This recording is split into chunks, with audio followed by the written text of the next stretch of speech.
You guys, I failed. It happens. One of my goals this year was to upload one video per week to YouTube, and as y'all very well know, that did not happen. I've missed a couple of weeks, and today's video is going to be giving you a few of the tricks that I use to get over failure, a couple of examples of how I've failed and what I've done to overcome it, and just a couple other small tidbits. So the first thing is rewriting your definition of failure. Failure, in my opinion, only is possible when you give up. So if you recover and you get back to work and you get back after the goal you set, that's not failure. It's a minor setback, and it happens to virtually everybody in life. The problem is so many people, when they hit that minor setback, they throw in the towel, and that's when it's failure. So it's just as simple as not giving up and getting back to work and getting back after what it was you were trying to accomplish. And when you don't give up and when you keep working towards it, even though you've had a setback or you took some time away, it shows you that internally you can adapt and continue to move forward and make progress towards your goals. One of the keys to this, though,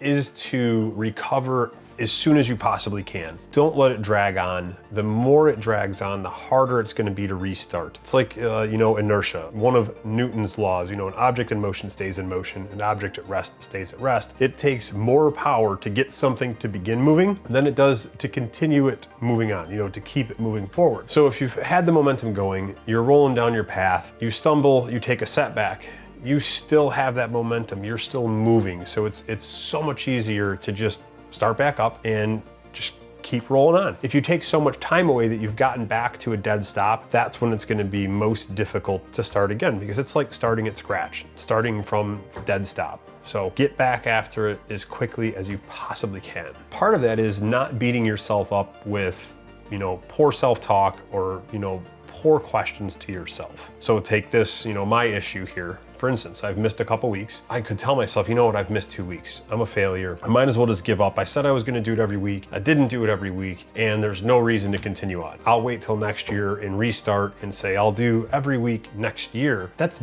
dumb. That is, be giving up more than half a year. No, just realize I messed up. Here's my plan moving forward.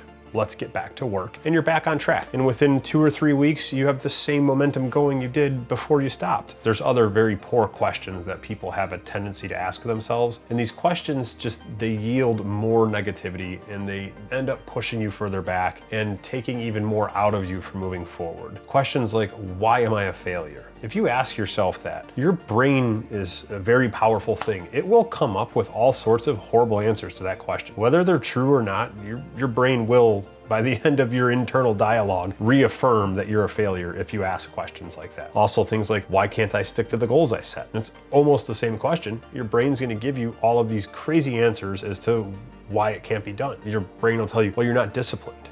Well, you didn't make it a priority. Well, you're just not the kind of person that can follow through. You're lazy. It's just crazy. So don't ask negative questions of yourself. You have to learn how to reframe questions in a different light, and you'll be surprised how small of a change in the wording, in the context, will give the answers that you give yourself. And I know this is kind of crazy talking about having conversations with yourself and how your brain's gonna answer, but I can promise you, I've in the past several years changed the way that I have internal dialogue, and the results are significantly different. If you're having them out loud, people still look at you like you're crazy if you're in public, no matter how they're worded. Don't ask me how I know that. So kind of an example of how to frame better questions. Ask yourself, how can I better set myself up for success in place of, why am I a failure? So now you've asked your brain this question where it has to come up with a constructive answer. In my instance, what's one thing I can do to set myself up for success on the goal of creating a video every week to put out to YouTube? I have to come up with a legitimate answer to that. And one of them that I come up with is pencil in time on a specific day, every day of the week, for filming. Because for me, that is where I struggle the most, is carving out the time to shoot video. I have a very busy schedule, and it is very easy for me to make the excuse as to why I don't have time. It's complete BS that I don't have time during the week to shoot. I absolutely do. We all have the time to do the things that we set to be a priority.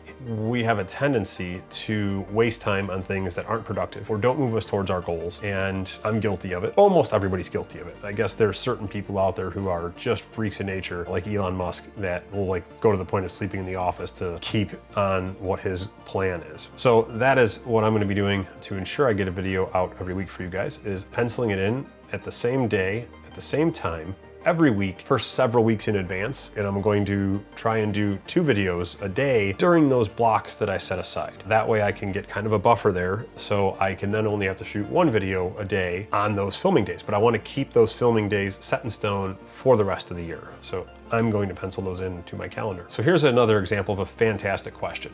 Have you subscribed to the channel yet? If you haven't, click the button below. So another example of framing questions in a better light, and I think this is one that can probably resonate with a lot of people from a lot of different walks of life, and especially in America, where we have a wee bit of a weight issue. A lot of people ask themselves, well, why can't I lose weight? And again, your brain's gonna give you all sorts of very negative information to go along with that question. Say you're trying to lose weight and you're struggling with it. Ask yourself the question, what can I change to move the needle towards the direction I want to go? So what can I change to help me start losing weight? And then your brain's going to give you all sorts of great answers. Be more mindful of the calories I'm eating in the day. Be more mindful of where those calories are coming from. Take my lunch break and go out for a walk.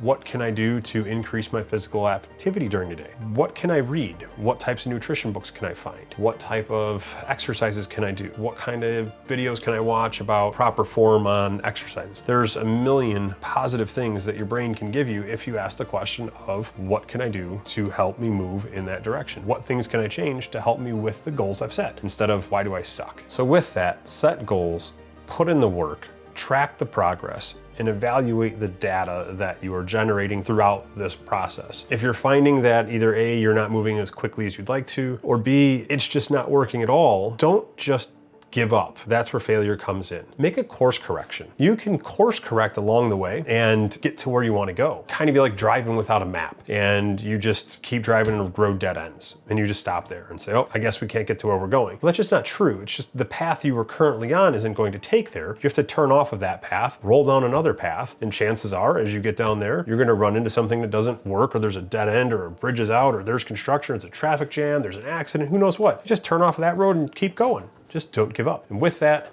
I love you guys. Thank you for tuning in, and we'll catch you later.